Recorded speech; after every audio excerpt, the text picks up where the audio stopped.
Good evening, family, friends, acquaintances, and of course, all my fellow Canadians.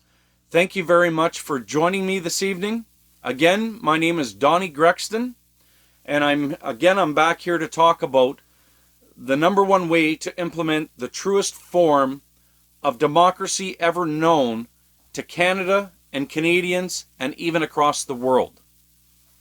Now, I'm going to talk about two specific things.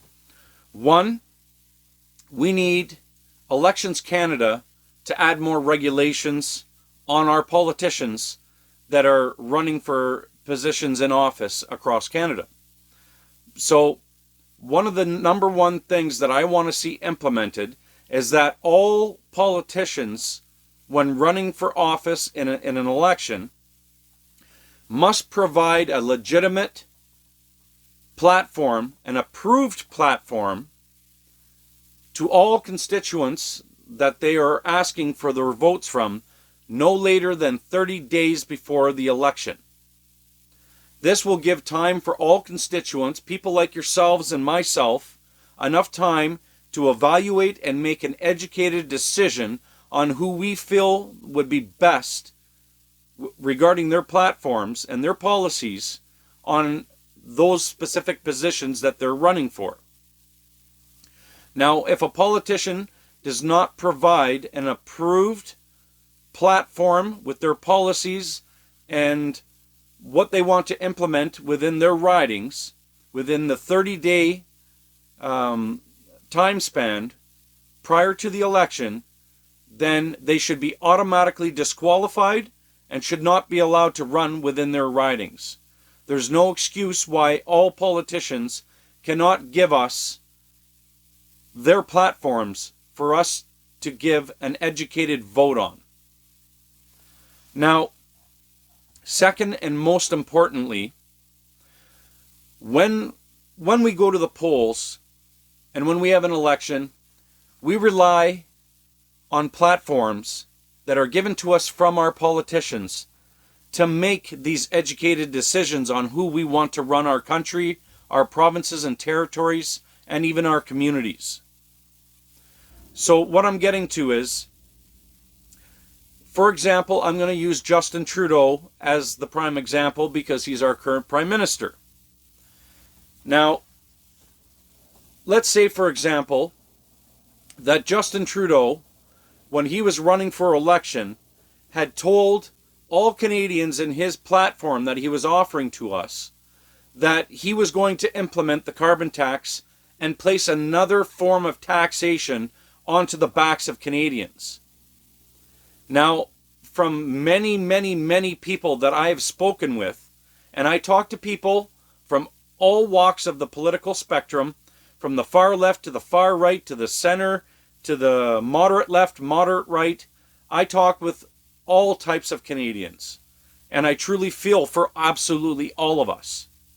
Now, like I said, if he goes and implements, because initially he had a majority party, and in a sense he had a major unstoppable majority party, which then allowed him to basically pass law quite easily with the approval of Senate, of course.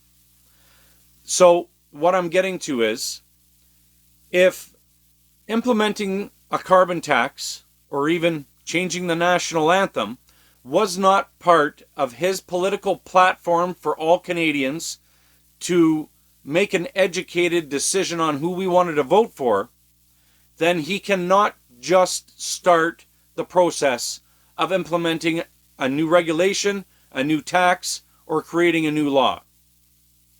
If it's not part of his platform, it then goes back to the people in a national vote or a national referendum, to where the power resides in the people of our country, Canada, to then vote on the specific matter that we were not allowed to vote initially on during the election.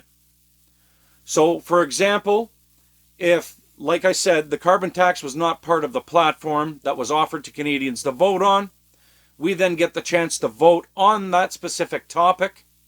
If 65 or say 85% of Canadians, no matter which spectrum they follow, disagree with that policy or that regulation and say, absolutely not, we vote, say 80% against the carbon tax, then 100% it cannot be implemented. If he wanted the carbon tax to be implemented, then he would then have to, in the following election, have the carbon tax as part of their platform, so then Canadians can see exactly, right in front of them, in their platforms, what it is that we're actually voting for. So another issue would be war. So, for example, if Justin Trudeau and the Liberal cabinet, with approval of Senate, were to have a vote and try to send our troops, our armed forces, our men and women to Ukraine into a war zone, and this wasn't part of the political platform for which Canadians voted for, again, it would go to a national vote, a national referendum, where Canadians hold the power on the decision whether or not to send our boys and girls into a war zone.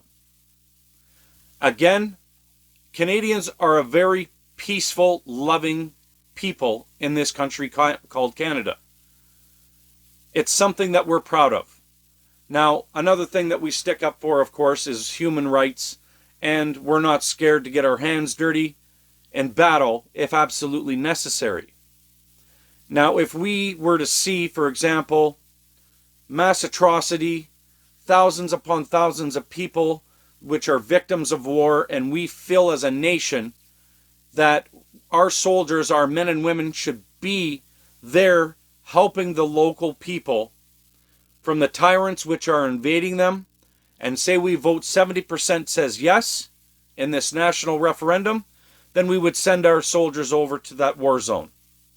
If 70% say no, then absolutely not, no matter if they have a minority or a majority party, and they have all the approval of all the senators. If it wasn't part of the political platform for which we voted that party in for, then the power goes back to the people, and we simply voted against it, then it cannot happen. Our soldiers, our men and women, will not go into that war zone. True power placed back into the hands of all Canadians. The truest form of democracy ever known to Canada and mankind across the globe. So I'll leave it with that. There's much, much more I could talk about regarding this subject, but I'm sure you all get the basis of where I'm coming from on the national referendum and the national vote on certain topics that weren't presented to us in the platforms originally. Thank you very much, and we'll definitely be speaking to you again very soon. Have a good night.